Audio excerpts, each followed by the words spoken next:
little flub. Fantastic. All here. Hello, hello. We are back. Great. Yeah, technical difficulties. I suppose it's common. I think we wanted to start at 5:05, and so we are doing well on time. Thanks for everyone for jumping over. Just a friendly reminder, just throw any questions within the Twitter thread. I'll be keeping an eye on those. Hey, Mike, thanks, Yum, for posting both two great comments in the thread. And then, yeah, like, share, repost. Got a great space ahead. And then with that, I guess we can get started, and I'll pass it over to Bob to introduce the speakers. So hi, welcome everyone. So yeah, really happy to have Taylor Gerring here as a guest. Back in late 2023, Kieran, Victor, and Jim did a couple of videos on the early days of Ethereum, which I absolutely loved, being an Ethereum history buff as I am. And I made a whole load of notes on those, sufficient that they invited me on as a guest on the third edition. And I made a bunch of notes on that again. So we were talking through our own experiences from 2014 onwards to around late 2017 there. But yeah, just thought, especially with the 10th anniversary, that it would be great to have an OG on to talk about the early days, and you don't get a lot more OG than Taylor. So welcome, Taylor. Hello. Hello, everybody, and thank you very much for that kind introduction, Bob, and appreciate everybody. I'm honored to join you guys and maybe add a little bit to the story, fill in some gaps in the history that people might be wondering, and do whatever I can do to get some chuckles out of the audience. So Taylor, do tell us something about yourself in general. Like, where are you from? You know, what did your early years look like before you got involved in this nonsense? Yeah, sure. So I'm actually sitting in the town I was born in South Florida, where I was raised and probably spent the first 20 years of my life or so, a few more than that. I knew already way back when that I was super good with computers, and kind of entered college, university with the intention of like getting a degree in that realm. And that's what I did. I went to junior college first, and then I finished my degree up in Orlando. It was management of information systems. And the way I describe it is half business, half computers. And that turned out to be a fantastic skill set to kind of bring to the early days of Ethereum. You know, when it's just startup mode, things are just flying left, right, up, down, forward, every single direction. And there's not a lot of people paying attention to kind of how the business is supposed to work and be organized. And I thought that gave me a little bit of a leg up going in, understanding that we're going to have to submit receipts for things, and they're going to have to be accounted for. And so I was a little more diligent with my early days activities because of that experience. But yeah, I left there to go to Chicago and got a lot of great experience in the companies and organizations that I worked with up until the point where, honestly, I got tired of working with proprietary software, predominantly Microsoft houses. And I started shifting back towards open source software, kind of thinking back to when I first got started. I was doing like PHP, MySQL, and found me at the right place, right time to discover and learn about Bitcoin and really fall into the whole world of open source, decentralized cryptocurrency, blockchain software. So I just feel like I was opportunity and luck meeting. You know, I was like, I was prepared for the right thing. I was in the right time, right place kind of situation, and try to stay positioned there. And that way I could bring all my skill sets to a project that I was very passionate about. I mean, were you like a libertarian, a cypherpunk, a gold bug, a prepper, any of that kind of flavor? Honestly, I kind of had a little bit of a heads up about politics and the whole left versus right thing, and trying to step away from that. But I had not really gotten into the super libertarian stuff. I wasn't really a precious metal guy. It was really once I discovered Bitcoin and really understood it and those principles that we all kind of take to heart once we finally join the cult. That really stumbling upon Bitcoin is when I most embrace those kind of ideals, if you will, and certainly hold a lot of those still close to me today, even though it feels like as a whole industry or whatever, we're kind of out of practice.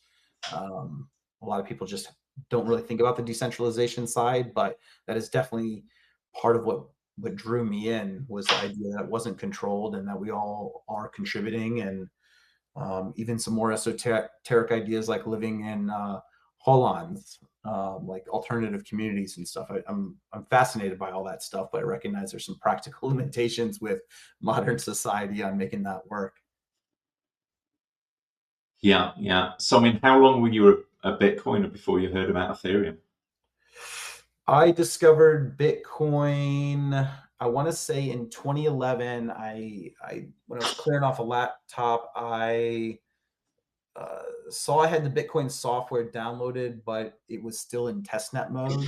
I never figured out how to get it out of testnet mode until when I really discovered it the second time in 2012 and going into 2013. Then I continued working through 2013, doing some mining, trying to join various aspects of Bitcoin projects, writing about different alternative projects like Namecoin, Bitmessage, and stuff.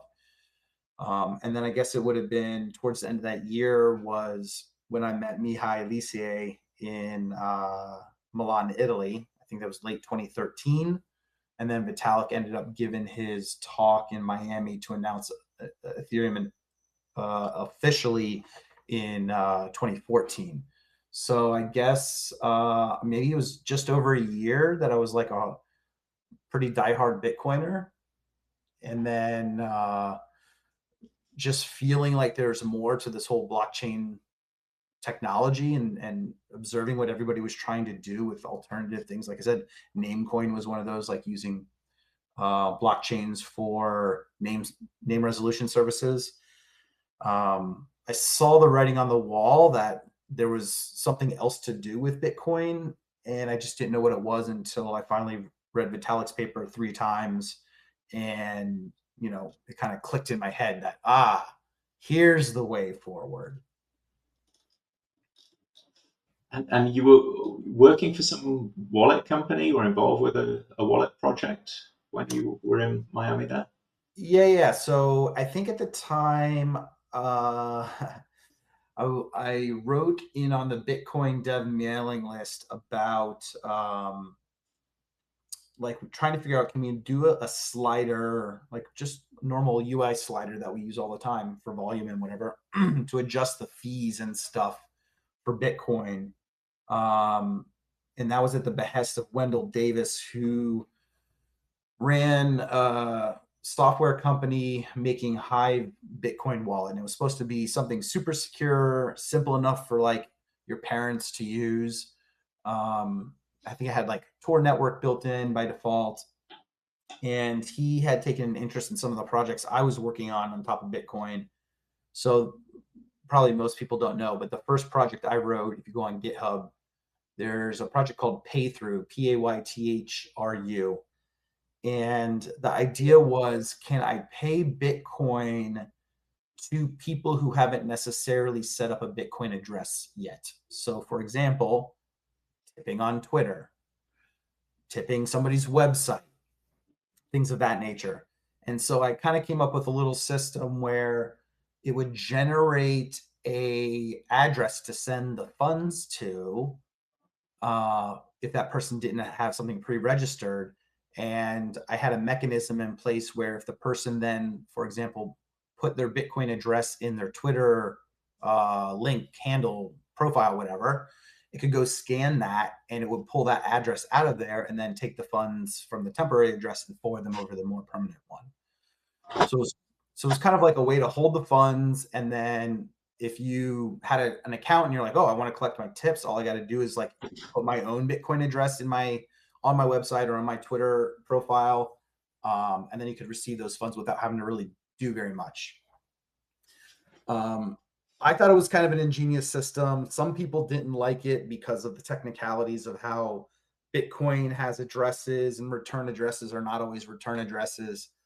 But I think it was novel and interesting enough that Wendell saw the value that I could bring and my skill set to Hive Bitcoin wallet. And so I started working on that, kind of on the, I guess it was like a very rudimentary DApp sort of interface.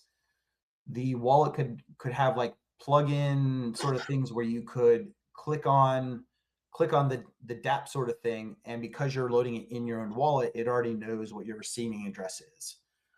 So it made it easy to like go to a website and interact with various services with knowing already some of your crypto information. So I started working on like plugins and things of that nature, making them refined. But once I learned about Ethereum, I found it really, really hard to want to keep working on the Mac only wallet because I just saw the impact of, working on something that wasn't just focused on one platform, let's say. Gotcha. But So Wendell was very instrumental in kind of informing, like encouraging me, I guess is a better word, to go out and travel a little bit more and just be a nomad living out of my backpack. And it was because of that I ended up going to Milan and meeting Mihai, and Mihai is the one who ended up connecting me to Vitalik and the rest of the team. So Wendell's definitely an instrumental part of my story with Ethereum. nice. Yeah, he's a bit of a mystery man, isn't he? Last I heard, he was in Thailand, I think with a wife. I don't know if he was having kids or whatever, but he kind of fell off the face of the earth to me. I haven't heard from him in many, many years. No. He was at DevCon doing a talk about grants actually, and I got my name on the screen. I didn't get to go to London, but I was on the screen as a named contributor to Eth Embedded. So, but yeah, I didn't see him around in Ethereum land much beyond that kind of timeline. There's a lot of that though. A lot of people have, they put in their contribution and they go attend to other aspects of life, right? Life isn't just working on startups. I mean, some people want to have families and stuff. So, there's a lot of people who have done their thing and gone off to greener pastures, whatever that means for them. And no hard feelings to any of those. I mean, I find myself in a similar space where I'm not contributing like I once was and trying to enjoy other facets of life. But I think it's just part of the natural cycle of things. Yeah, for sure. I mean, like I was saying on that Twitter thread last night, I think a crazy project I could do at some point would be trying to talk to and interview all of these early contributors, 80 or 100 people, many forgotten to the mists of time. And many of those have probably never been really asked about their story or their experience. And kind of to your point, it would be great to capture that because especially with 10 years in the past, I know not all these memories are being perfectly remembered. Our brains are kind of faulty, and it'd be nice to get some of it down in video or books or whatever, just to capture all of that for future posterity. Yeah, for sure. So, I mean, you mentioned Miami there. Bitcoin Miami was late January 2014 and very early February, where Vitalik, had his sort of announcing Ethereum first presentation at a conference. And then that was where I guess many of you got together to meet each other physically for the first time after, a month or two of interactions. So how was that? A little nerve-wracking for a shy computer nerd to just meet up with a bunch of randos, and I was kind of there with Wendell and his group, and then he had told us about these other people that rented a house, and I don't think any of us had sorted rooms or figured out where we're staying, and it was kind of like just turning into a crash space. So like I didn't know hardly anybody, and I was keeping to myself a lot. But it did turn out to be a very important time and place to be in the historical story of Ethereum. There were the vast majority of, I'd say, like some of the earliest people that had huge influences on Ethereum's eventual launch. A lot of those people got together physically for the first time there. I believe Jeff Wilkie was not able to go, but a lot of the other Europeans came over stateside for that. And that was the first time that I met and sat down with Vitalik, and we started working on some of the very basic ideas of what the website crowd sale sort of situation would need to be, although that all eventually changed. One thing I like to point out is that conference, there's some photos, some of which I took and some of which others took, but so the way the story goes is that room was standing room only that he was in to give the announcement of Ethereum, and then afterwards the questions kept coming in and kept coming in, and the organizers had to ask him to step outside. And I just remember these photos of like him being mobbed by a group of people just wanting to ask him questions. I think Joe Lubin was standing right there, and probably Anthony Diorio was probably real close. But that's a very iconic picture in my mind, at least. But anyway, the house that Anthony Diorio had organized became kind of the hub and the central place where we all gathered around. I think Jonathan, is it Mohan? Yeah. He was doing some recording stuff there. I remember Charles Hoskinson being there out on the back patio with Joe and Vitalik. I was in my photography era, so I was doing more photo taking. But I didn't know where to sleep, and I had brought a hammock down with me. And so I ended up sleeping in the backyard on a hammock between two trees, looking out over the canal that ran past the house for 2 nights. Nice. Yeah.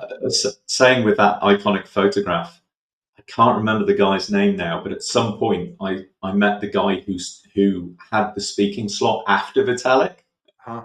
And he said, and everyone just sodded off. It's like nobody left in the room for him. That's got to be a tough act to follow, you know? Yeah. So yeah, saying about a great number of photos from January, March through, I think, July of 2014. So if you look on my Twitter thread from yesterday, I linked to some of those. Mm-hmm.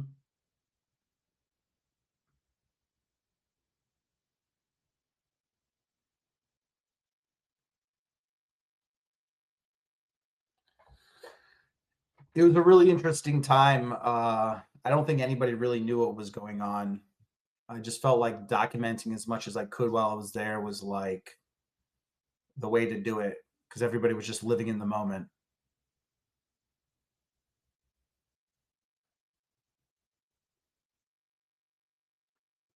I think Bob's audio was glitching for a little bit, and now he's muted again. Can everyone hear me? Oh, I'm back. Bob, are you back? Bob, okay, fantastic. Yeah, no, quite what happened there. Yeah, I was just saying on that thread, on the photo thread that you got tailored, there was that sort of iconic everyone crowding around Vitalik, with Anthony and Joe there, and then some photos on the back patio, and then there's that group shot with everyone there, and some other bits and pieces. So yeah, it's saying February the 9th was a day that we arrived in Europe. So that's where the Zug adventure began, early February. Yeah, it would be interesting to go back and check the actual timeline. I felt like things happened kind of fast. Um, where we landed in Zug was landed in Zurich, but then we took the train to a small farm town called Meyerskoppel, and there was a handful group there that was just staying in an Airbnb, and I went along with my friend Nick Fiero, who kind of came with me. We met up in, I think, Germany somewhere, and continued on to Zurich. But we landed there, and it was just very chaotic in the sense that nobody had a good sense of what was happening on what timeline for what reason. Whether it was just sleeping quarters or getting the website online or who was arriving, it was just constant chaos. But if I remember correctly, Charles came in the next day or two pretty soon thereafter. And then the house eventually filled up with Ian Meikle, who did all the artwork, and oh gosh, I can't remember his buddy. Richard Wild? Richard Wild, that's right. Richard was actually the first one who was introduced to the project, and he brought Ian along, and I think Ian ended up sticking around longer. Yeah, though he wasn't originally called Wild. Funny little tidbit, that's actually his wife's surname that he took when they got married. I forget her name though. Really? Yep. I guess he liked Wild, it sounded cool. I just assumed it was a pseudonymous name that he had picked and changed or something like that. It could have been, but yeah, I believe he had a different name before, and her name Jane Wild. Perhaps it was a pseudonym for them both. Who knows? I mean, at that point, were other people like working together in other parts of the world? Have you got people together in in London or New York as well at that point? Unbeknownst to me, I thought Zug in Switzerland was kind of ground zero, and I think from a legal standpoint that was probably true, but certainly from a code standpoint, it was not the case, and that led to some schisms down the road of like. The funny thing is, like, Game of Thrones was premiering every Sunday while like Ethereum's developing, and Switzerland was just like turned out to be one of the hubs, right? There was also Berlin and London and Amsterdam and Toronto, arguably. And so it was like took a little bit of time, but it started to become apparent there was definitely a Game of Thrones being played in many different ways. I think we were all very naive in the earliest of days. But as we're trying to get money to get into a permanent house, like what was called the Spaceship, I started to feel some of the struggles and pains of like, hey, there's a bunch of other groups and everybody's vying for resources at this time. And then you start to get to deal with some of the other personalities. One of the fun stories I remember is dealing with the Germans and having to accept that Germans just talk in a certain way, and it's not meant as like an offense. It's just how they speak, and you have to kind of just roll with that. It's a little more terse, if you will. But being introduced to everybody around the world and having to work with everybody and get those different personalities to mesh culturally or otherwise, that was a very interesting process. We were pretty good, I feel like, in the local hub and everybody that you saw on the daily. But it was like interesting once you started to get those other groups worked in and try to like, thinking about setting up a server for Gavin. We were crammed in a tiny little apartment, and he wanted something set up, and I didn't do it fast enough. And I definitely heard a little bit from him, and I probably could have been faster, but I didn't realize he was kind of just waiting on the other end for me. So yeah, it was just very interesting. I was in my own little bubble with the Switzerland crew, but then gosh, it was probably only a few weeks before we got moved up and out into a larger house, and things became much more complicated much more quickly. Yeah, just looking down through your photos, it says February the 9th is when you arrived in Europe. And then, yeah, February the 13th is when Stefan arrived at our tiny Airbnb. And then there was something on the 22nd.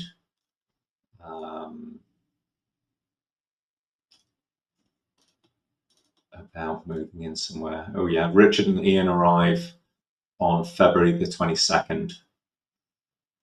And yeah, Airbnb. So I guess that was a couple few weeks of there before Ian and Richard arrived. Right. And I'm just looking in March, the March photos. Charles bought dinner for 10 people on March the 1st. Watching Fight Club. You know, it like looking back, and one thing that kind of stands out to me is it was definitely like a ragtag team of people there and trying to figure out what we were doing. Like this became a constant like wedge in the group, is like what our contribution was, right? From a code perspective. And I was responsible for the website stuff. So I think to our credit, getting the team kind of motivated, up and going, to go from we just met, and within a couple few weeks here, we started spinning up prototypes of the website and working together in our different capacities to kind of get this machine in motion and prepared for what would eventually become the crowd sale. Is like kind of no small task, I guess. Just having to learn how to get together and figure out your skills and know how you're going to plug into the rest of the global organization. But yeah, there's I think from February 12th, so just a few days after I landed, we kind of were up and moving on the website, and that was constantly a moving target too. Once we got additional legal guidance and getting everybody's photos right and the right order and the right titles underneath, and that became a huge headache. And you know, that wasn't even like the actual functioning app that took in Bitcoin and assigned like your key out. This was just months before in the run up to that. So it's just interesting getting everybody's personalities jiving, if you will. I believe that at the Miami time or shortly afterwards, it was announced that the crowd sale would happen like within a month or 2 months. It was like a really super short timeline that was thought at that point. But then, yeah, I guess all of that got delayed, both with technical and, more importantly, like legal concerns. Yeah, getting kind of our legal footing where we as a team felt comfortable proceeding. And it wasn't just like one or two guys, right? You have to get, 8, 10, 12 leaders going in the same direction and get them to agree when they want vastly different things. But yeah, it was like, I think way back then, the whole joke was 2 weeks, right? 2 weeks, 2 weeks, 2 weeks. Everything was 2 weeks away, and 2 weeks eventually turns into months and months. Because the crowd sale wasn't until what, June, July, Yeah, August. I think July, August, September. Yeah. It was like, and it ran for what, 49 days or something like that. So I was like in New York for the later part of this time, and it was funny to have the sort of stiff attorneys come by what was then our Times Square office, which I was there with Joe and Jonathan Mohan and Stephen Nareyoff, now infamous. And yeah, I think that there was always this like global communication going on, and it like on the one hand, I think everyone was massaging the stiff law firm into what the parameters needed to be and the opinion letter and so on and so forth. And I think from a capability perspective, technically that was probably running faster, although we were not. I think Joe spent a ton of time on like the terms of service and the docs, and did a lot of the support during the crowd sale. But yeah, it was like the app was being developed. Who built the app that generated the wallets? I'm forgetting his name. Maybe it went and The worked. Romanian guy, The Romanian guy, yeah. Marius. That might be right. He might have gone and did he go to work at Consensus afterwards? I think that might have been the case, but I could be misremembering. But Because he wrote the ETH Stats app, I thought I think that's whatever it right was called. too. Yeah, Ethernet. That I forgot about that. There's a lot of was old great. artifacts from the early days that it's like, well, I don't know. Some of it's what were you thinking, and some of it's like I missed that. But yeah, I mean, it was quite a lot of coordination overhead, and I wasn't really in the center of it, but it was very visible. So I got about. so I mean, were Vitalik, Gav, and Jeff in Zug during those months, or was it just like at that early bit, in like February or so, or were they not even there? I don't remember Gavin and Jeff coming to visit Zug until after some time. Primarily in the earliest days, I remember Vitalik coming there, and then once Zug became kind of like the legal home, we started doing more and more meetings in person there, board meetings, things that needed to happen face to face. I don't think either of them were super keen on it. Gav loved Berlin, and Jeff had a lot of like family ties and whatnot to Amsterdam, so he didn't like to leave overnight if he could help it. He might come for a day trip.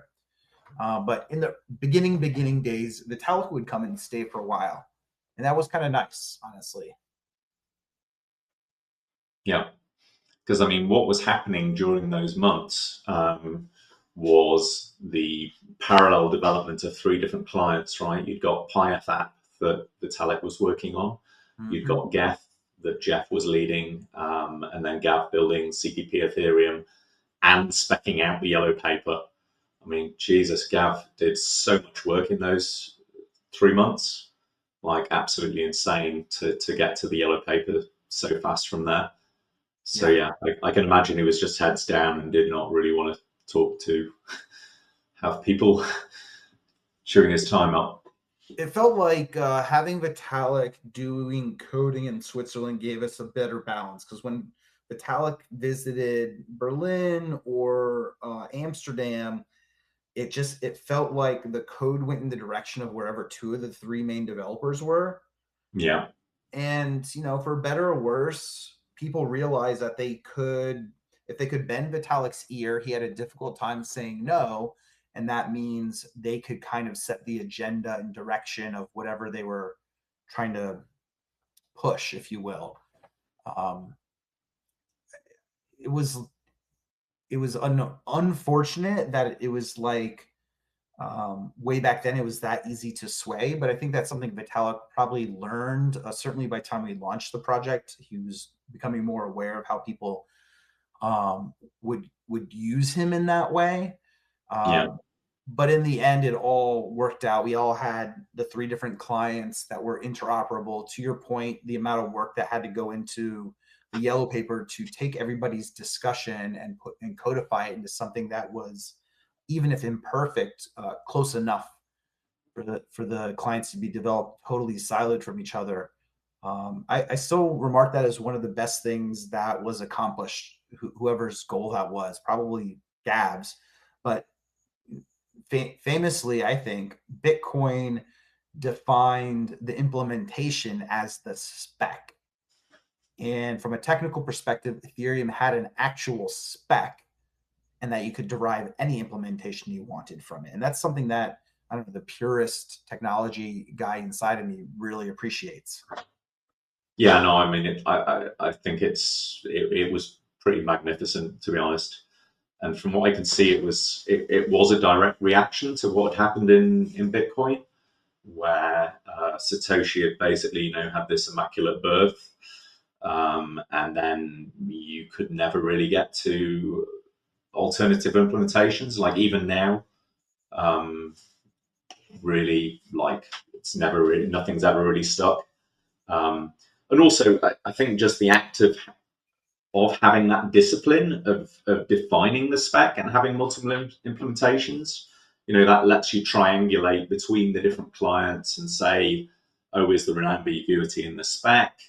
So the spec, there's a bug in the spec, or is it a bug in a client? Mm-hmm. And then that's really had this sort of like division of powers kind of thing, right? That you haven't had a single group and a single code base, and everything is stuck with that. You've had that kind of balance. And yeah, I mean, for the Haskell client, for STRATO itself, really benefited from that. I mean, Kieran and Fitz can maybe say something about how that happened. That you could just build a new client. So I think this was also, yes, one of the great things about Ethereum was that it was always a really big tent. It was very open, in a way too open to Taylor's point, right? But I think on balance, the attitude was right. And, I think later projects have been run much more like companies, but Ethereum, especially early on, felt like kind of amorphous open source builder collective, if you will. And so the spec was documented, and so I met our CTO Jim. I'm gonna say September 2014. Yes, September 2014 or thereabouts, and we started talking about it. And maybe unbeknownst to me, after our first discussion, he started implementing the Haskell version of Ethereum to the point that it could sync. Didn't have all of the features in it, and I started coding on it, I don't know, January 2015, or maybe a little bit earlier than that. We would definitely find, we'd like wake up one morning, it was syncing the night before, you'd pull the latest, and like some big module was added, like, dev P2P. It's like, oh, it takes end-to-end encryption now to, connect and be able to sync the network. It didn't before, and such like that. So, I think there was definitely kind of like uh, layers of access and consultation in terms of how the protocol evolved, and so on. But it was cool.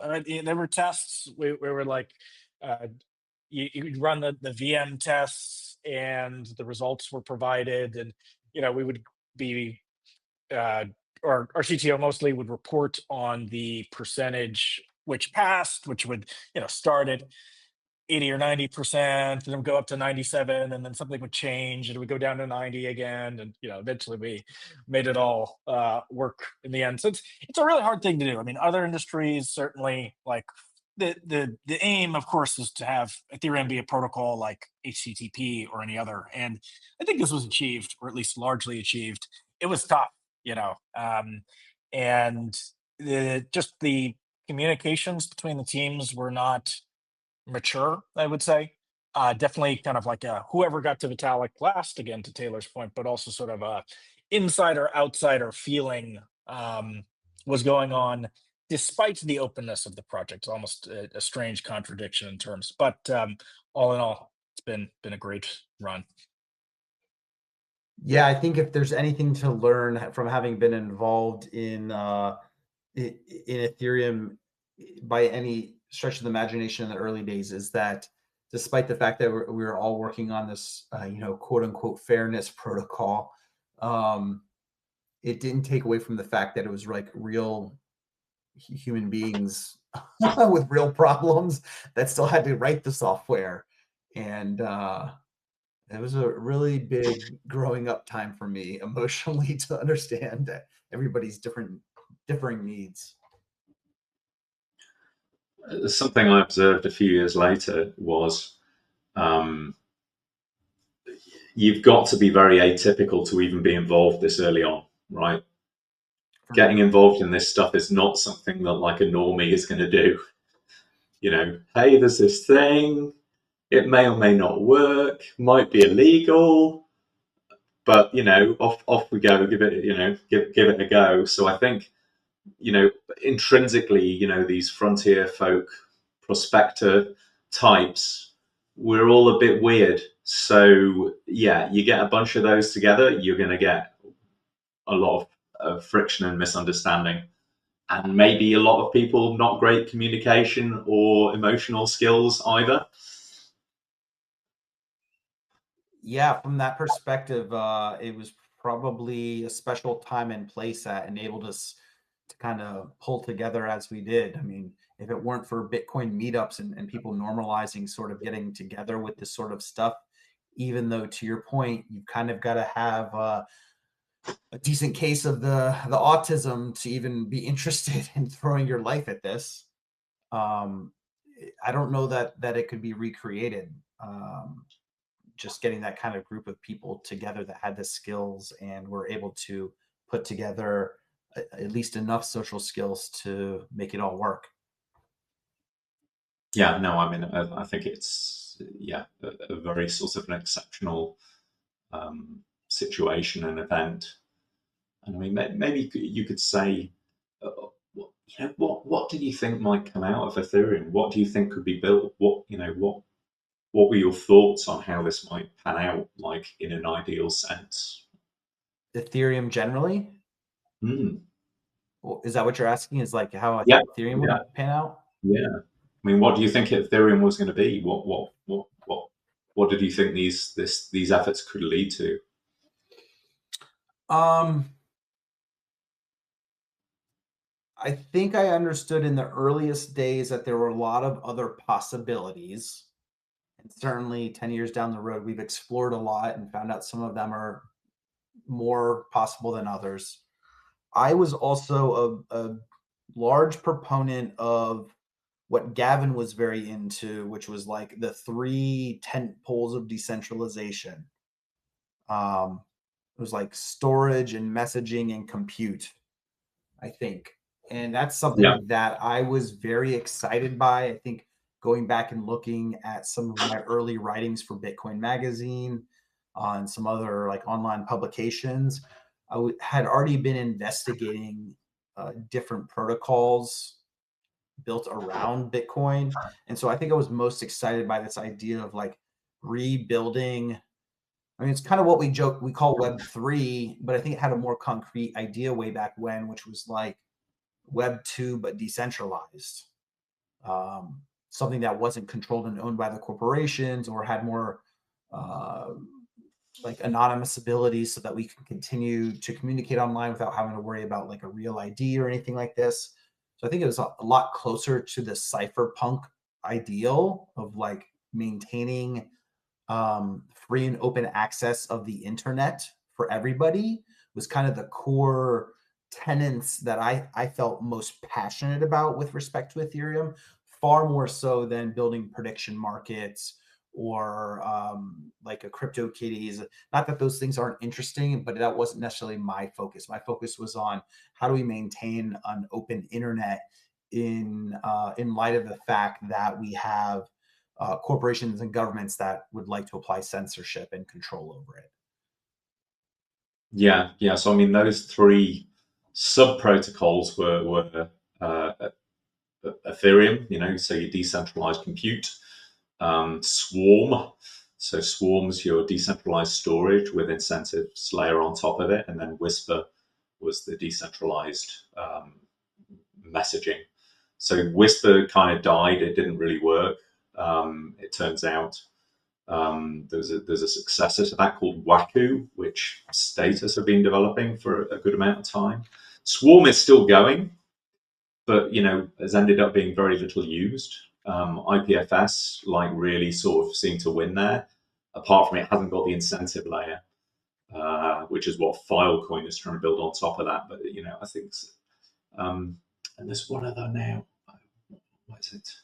I forget the name.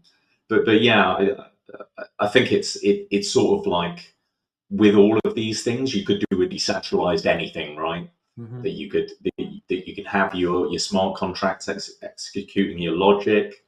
That decentralized storage could store like your web content. That you could have a hosted front end that was all kind of within that kind of system. Like a BitTorrenty kind of thing, but with incentives.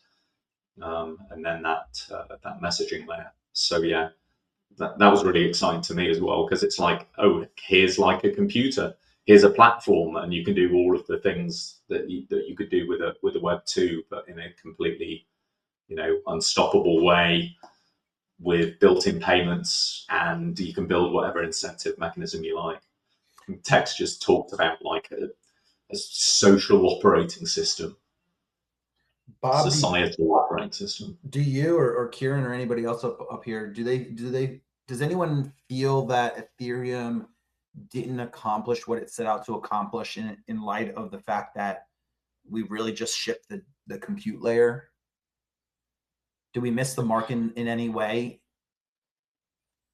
It's a great question. I think the answer is no, just in the sense that you put something out there and you don't really know how people are going to use it. Like the world computer was a really compelling vision, Mm. and it, to your point, it didn't shake out exactly that way, right? It doesn't feel like a complete computer. It feels like an economy, and is only doing certain parts of the economy. But I think that's totally okay, right? Like it just getting anything that changes how the world functions done um, is so important that, and honestly, one probably needs to specialize in general from there. And probably, what you see after Ethereum is yet more specialization. Projects are way more narrowly tailored on average than Ethereum as a whole. So maybe it's just it was like too much to chew and like a little bit impossible, in a way. Yeah. And there's I mean, actually, I just don't hear that much about IPFS lately. Like it doesn't feel like the demand for censor proof everything on the internet is that strong right now. If something Mhm. would have to happen for there to be really big uptake in need again. People have, to your point, kind of forgotten that part. Um, and it may happen again. I mean, like we see pretty strong speech controls coming out of the EU, especially as regards the internet. So we might see another wave, but even the attempts at sort of like crypto native social have all been about financialization versus uncensorability, the ones that have caught on to some degree. And financialization is also just really important. Um, but yeah, so I guess I'm saying, so maybe it's not the complete original vision, but it's not its fault. It's sort of like where the demand went, in my opinion. What about, do you, either you guys, this wasn't a part of my original question, but I'm looking at the photos here, and I don't know, in one case I kind of feel like the area that Ethereum failed a little bit was the whole DAOification of various aspects.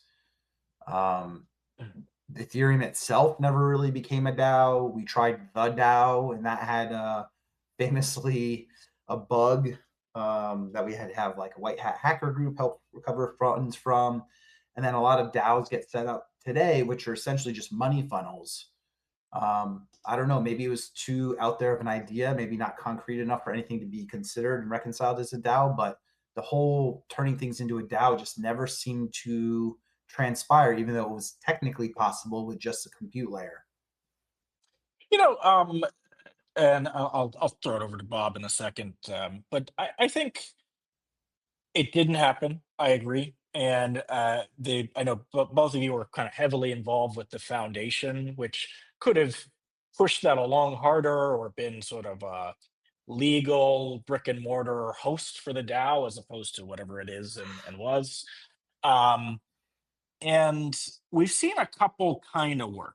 It seems like the DeFi DAOs are okay, and they may be a little bit centralized in decision making and so on, but they actually seem to serve a purpose. And sometimes they're kind of like intimately involved in the protocols. I'm thinking like the Aave DAO or the Uniswap DAO, et cetera. So like people have been able to achieve it, and it's on Ethereum, right? And so like why didn't Ethereum itself achieve it? Also, I mean, there's things that could be done that aren't. Like we could take stake weighted votes on things, for instance. And I think it's never really been done other than staking itself. Um, and I don't know why. Like, I think maybe later entrants sort of had to do it from a transparency perspective. Um, but you know, the will. I think it's a will thing more than anything. You know, everyone, one, it's like a really intense effort just to keep the network up and so on. And then it got really big and you didn't want to change it, kind of et cetera, et cetera. So yeah, I agree it didn't happen. And I think it could have happened. And I don't know, you know, there's definitely a gap there. And I don't really know the why. I want to also put in before I hand to Bob. We should, before we let Taylor go, talk a little bit about the red wedding. But I'll throw it to Bob on this question. Yeah, for sure. So I mean, just on the on that Web3 vision, and the other legs not landing. I think the one that has been like a painful failing is to do with web front ends. That many applications, though they may have smart contract backends even without admin keys, just code is law smart contracts, they're often still going through a conventional web front end, and that's that's a junction point, a failure point. Often legally, like that's happened a lot on privacy or mixing things, is people get like done for hosting the front end, even if the smart contracts are immutable and out there. So that's been one problem area. I think part of that though is nobody wants to run servers. Like I think this was something that I had a quite different thought on at the beginning. It's like, yeah, everyone, we can run decentralized everything, right? And it's all unstoppable and perfect. But the fact is nobody wants to run servers, like for anything, like let alone like something that's really heavyweight. And I think that was kind of, the vision, say you had Mist, right? You can run a browser and it's going to have, the node in the back end, and it's going to, pull the things from Swarm and perfectly decentralized. But, that stuff just, I think was quite naive, because the cost and overhead of running a node is really quite high, let alone if you want to get the throughput that you'd need for sort of worldwide trade. So yeah, we've ended up with a lot less throughput and a lot less people running their own stuff. And then that's got all the complexities of L2. So yeah, I think that's I blame not quite a failure, but I don't know how you solve that. I hold Apple partially responsible for making such good laptops that everybody started switching over to laptops. I think way back then, a lot more people had desktops. So the idea of having idle storage and compute just sitting there was a greater thing. But now that a lot of people, myself included, don't even really bust out the laptop. I live on my phone, work on my phone, and there's no good way to support the network as a server client on the phone. So to some degree, it feels like the mobilification of all of our devices is to blame for some of those original ideas not panning out as we had hoped. Yeah, no, I'd agree. And I mean, the first thing I was doing on Ethereum was doing ARM Linux cross builds to get a client running on smartphones, smartwatch, Raspberry Pi, and all of that. And I had the real naive view at that point. It's like, all right, yeah, just get it working, and there'll be some light client thing, and you can just do everything, right? And this will just be like a background task, or hey, we're defining this protocol, and like Ethereum will just be a protocol that will just be in operating systems. It will just be part of the Linux, part of the Linux distro. You just write, yeah, you've got Ethereum running in the background, and off you go. And that Li-Fi never really took off in the way that it was originally envisioned, I don't think. No. And then on that the DAO question, I think maybe it's as simple as that. People don't care about lots of things, right? It's kind of like having a job, having to participate in a DAO. You have to try and understand what's going on, and like I think that's a human scaling thing, right? It was a sort of a we don't like hierarchy kind of naivety. Mm-hmm. Like hierarchies are a scaling mechanism. They help us solve large scale problems by breaking things up. I think having hierarchies that you can never change and be powerless within is a terrible thing, but hierarchies per se, I think are very useful. A DAO is sort of like a condo association, right? Yeah. Very Right. much so. Who wants to go and be involved in that? Only one tyrant, you know. That's right. So yeah, talking about the Red Wedding, or really just really the birth of the Ethereum Foundation, right? Because you were a director on that at the start of the Ethereum Foundation. So how did all that like resolve into what came out of that in the form of the EF? Yeah, so I had the dates. I've clicked away on my timeline, but the best way that I remember the story was there was unease cropping up with Charles, who seemed to have kind of lost the trust of the people that he claimed to want to be leading, and Amir Shetri, who a lot of people, myself were included, were kind of asking what contribution is this guy giving other than just being given a title of founder, because he was supposed to be responsible for all the stuff that I was actually doing, and he wasn't really involved, like wasn't somebody I reported up to in any way. And I think those conversations came to a head when he was wearing swag of a different organization in Toronto when we had that Bitcoin Expo 2014. And I ended up in the basement of the office there on the phone with like a Cloudflare type company to provide DDoS protection. And I'm just like, I don't understand why I'm on the phone having the big boy meeting, and Amir, who's supposed to be doing this, is not.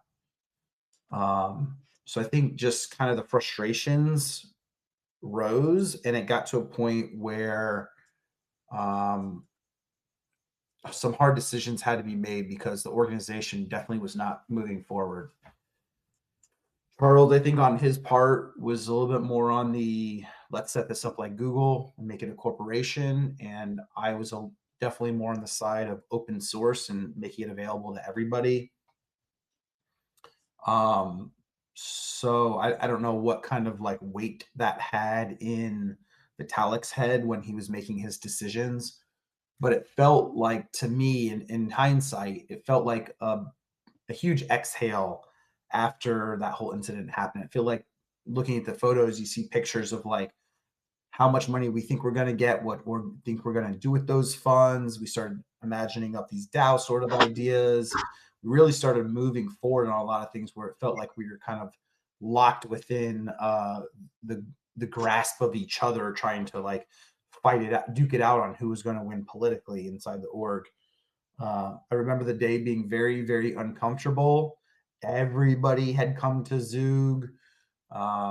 There were girlfriends and partners there, in addition to just like the people involved with Ethereum. And it was just very uncomfortable for a very long time. It was a emotionally exhausting day. And I think I have a picture of being on the back patio where we kind of all crammed in while Vitalik was just like on the front patio, walking around, trying to make his decision. And it was entirely up to him at that point.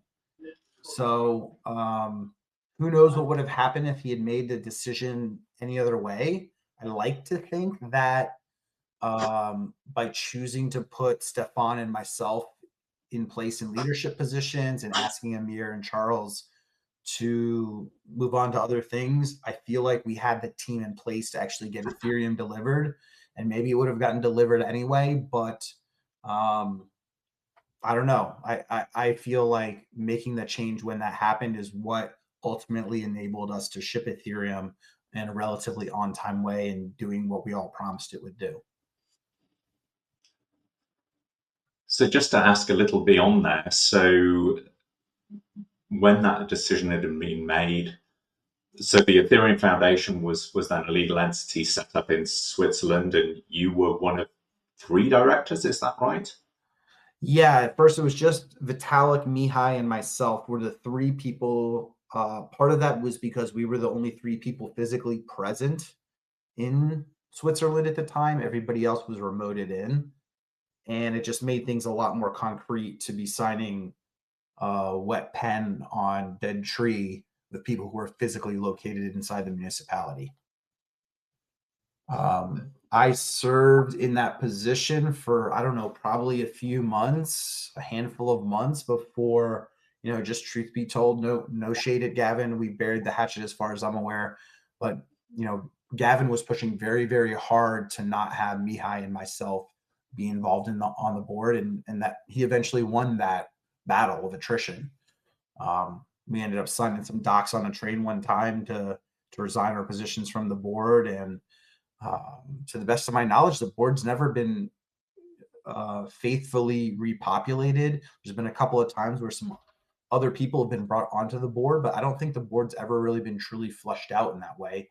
Maybe that doesn't matter now, but the three of us were the first ones that actually created the entity, and that served as kind of the goalpost that we were aiming for and the legal restrictions we were going to abide by. Switzerland was treating us really, really well up until that point, and they had offered us some very favorable incentives to continue our progress there. And I think that's worked out well for them. They've become like a crypto valley in a way. Cottage industries popped up around it. So I think, it all worked out in the end. Yeah. So yeah, and so not to go on too much longer, but then the next phase was the phase of Ming. So Ming arrived in 2015, right? Ming arrived. She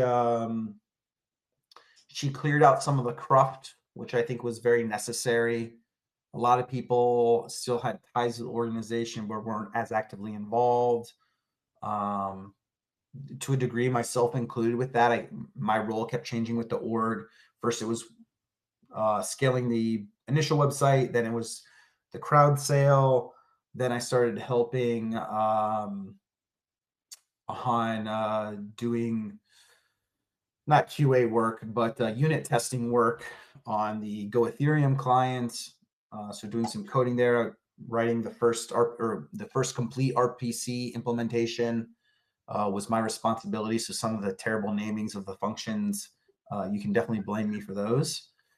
And then eventually kind of like traveling around the world and speaking in places that Vitalik was too busy for or didn't desire to go to. I would kind of go do those talks. So my role had kept shifting, and I wasn't the only one that maybe some of the positions that were valuable in the earliest of days were no longer as valuable. And she kind of had to come and clean house a little bit. And, to her credit, she did what she needed to do at that time. Yeah, I mean, there was a lot of spending, wasn't there? It was, I mean, I ended up joining the EF in January, February 2016, which was maybe about 7 months after she'd joined. Mm-hmm. Really, as a consequence of the C++ team being cut, and then because I think at that point it was like there's only like 4 months of runway left at one point there, with the spending rate there was, and F price had not even really taken off since the crowd sale. So it was, that was actually when Whisper and Swarm both got their budgets cut entirely at that point, along with the C++ team getting rid of the Spaceship and various other bits and pieces. So yeah, maybe just one last piece then is later there in 2015 you had DevCon 1, which was the very first public conference there in London, which nearly didn't happen because of that running out of money. And my understanding is really that Joe and Andrew at Consensus really funded that. So what are your memories of that first conference? How was it to have a big public conference and people interested, and some big companies represented as well? Yeah, your recollection is the same as mine in the sense that Consensus definitely carried the weight of that conference in terms of financial and organizational. From my standpoint, I remember being so thrilled to have an event that was like all our own. We had been crashing, quote unquote, crashing Bitcoin sort of parties, which we were feeling less and less welcome to. Bitcoin Expo 2014, it was like we had a booth there, but there was a lot of not concern, not criticism, but like just people were not entirely sure of what we had going on. And DevCon 0 being like an in-house kind of private only event, this was the first time that it felt like showing off a little bit. We had interest from, I think Microsoft was involved as a sponsor. Fun little fact, I had come up with the colored Ethereum logo with Microsoft colors, and that ended up being adopted and being used as like a de facto logo for that conference. But that was that thing was everywhere. I didn't know you did that. It was all over the place. Yeah, I think I had done that in like something really basic, just for like a blog post or something like that. But it was really cool to have that. And then gosh, we had the big Bitcoiner guy. I can't remember his name off the top of my head. Nick Szabo? Yeah, what was the last name? Nick Szabo. Szabo. Yes, Nick Szabo.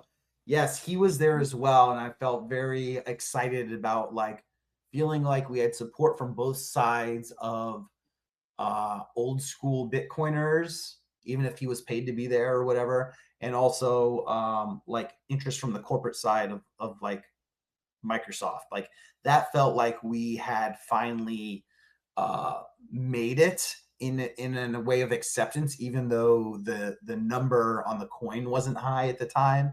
It was like, wow, there's literally a room full of people here, not just like techie teams, but people in business development and other facets that were interested in what was going on in this community space. And it felt like acceptance, I guess, is the best way that I can say I felt. It was a special time, for sure. So yeah, I mean, Nick Szabo, famously the inventor of smart contracts, or the term smart contract. Yeah, he'd. I have to interject. It felt like during his presentation he strongly implied he invented Bitcoin. Like he almost put it on the screen. Like 2003 is the time frame or something. He didn't come out and say it, but it was funny. Yeah, I'm trying to remember what year it was. It was like 1994 is smart contracts was termed quite a while back. Okay. I think that's maybe a good point to leave it, unless Kieran and Taylor would like to talk a little bit about football. I only talk about golf these days. I think we could close it there, and are incredibly appreciative of Taylor coming on. Actually, for the audience, also, on fairly short notice. So thank you, and a happy 10 years to Ethereum. And yeah, hopefully you'll come back. There's lots more story. But thanks, Bob, for leading us through it. Okay, thanks so much, Taylor. Thanks everyone for coming. Have a great week. All the best. Thank you, everybody.